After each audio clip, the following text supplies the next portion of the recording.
Le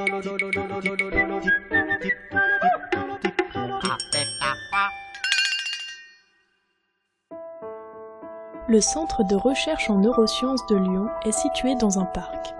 Contrairement aux apparences, il ne s'agit pas d'un parc zoologique, mais d'un hôpital psychiatrique.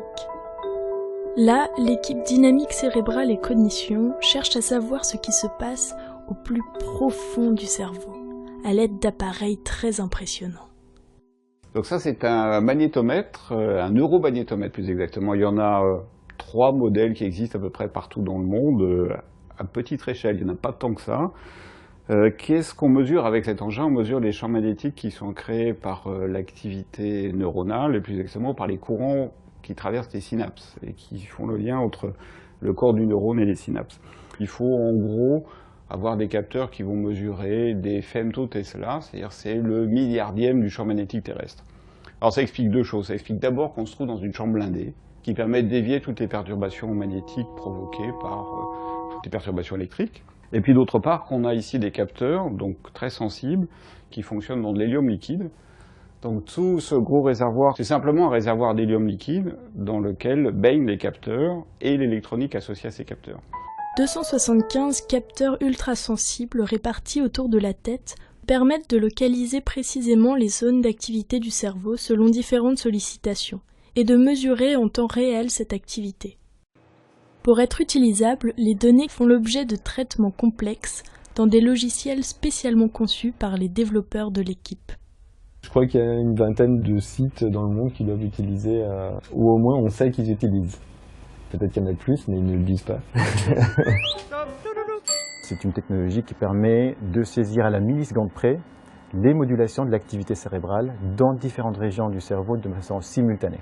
Aujourd'hui, de plus en plus, on s'intéresse au fonctionnement du cerveau en réseau, c'est-à-dire une interaction entre différentes régions du cerveau qui se mettent ensemble pour réaliser une tâche. Par exemple, quand vous êtes en train de conduire, vous avez à traiter une information visuelle, mais aussi à choisir une action, soit freiner, soit d'accélérer ou de tourner à droite ou à gauche. Et donc du coup, il y a un échange d'informations qui doit avoir lieu entre des régions visuelles et des régions motrices, et puis des régions qui sont responsables de prise de décision, par exemple. Dans l'activité cérébrale, on peut trouver une signature cérébrale qui reflète la vitesse du mouvement de la main, par exemple. Donc ce que vous voyez sur ces 2 lignes-là, c'est des images où on voit en code couleur ici, en bleu, le fait d'imaginer un mouvement. Et puis ici, en violet, les régions qui s'activent aussi pendant l'exécution motrice. Alors ce qui est frappant, c'est qu'il y a une grande similarité entre les deux. Et c'est ça qui justifie, en fait, l'idée de dire qu'on va utiliser un signal d'imagination motrice pour communiquer à une machine une commande motrice souhaitée par le sujet. Alors ce décodage de l'intention, il est très important parce que c'est un pilier, c'est une question fondamentale dans un domaine de recherche qui aujourd'hui prend de plus en plus d'importance.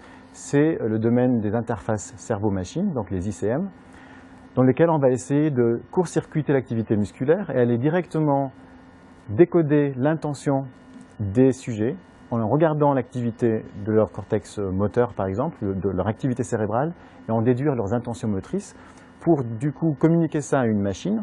Ça peut être un ordinateur qui contrôle la position d'un mobile sur un écran ou alors un bras robotisé.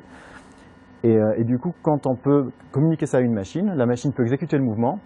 Et là, on a une machine qui est contrôlée par le cerveau, donc une interface cerveau-machine, qui, vous l'imaginez bien, peut avoir beaucoup d'applications utiles dans le cadre, par exemple, de patients à mobilité réduite, des tétraplégiques par exemple. Les applications cerveau-machine ne manquent pas et sont prometteuses.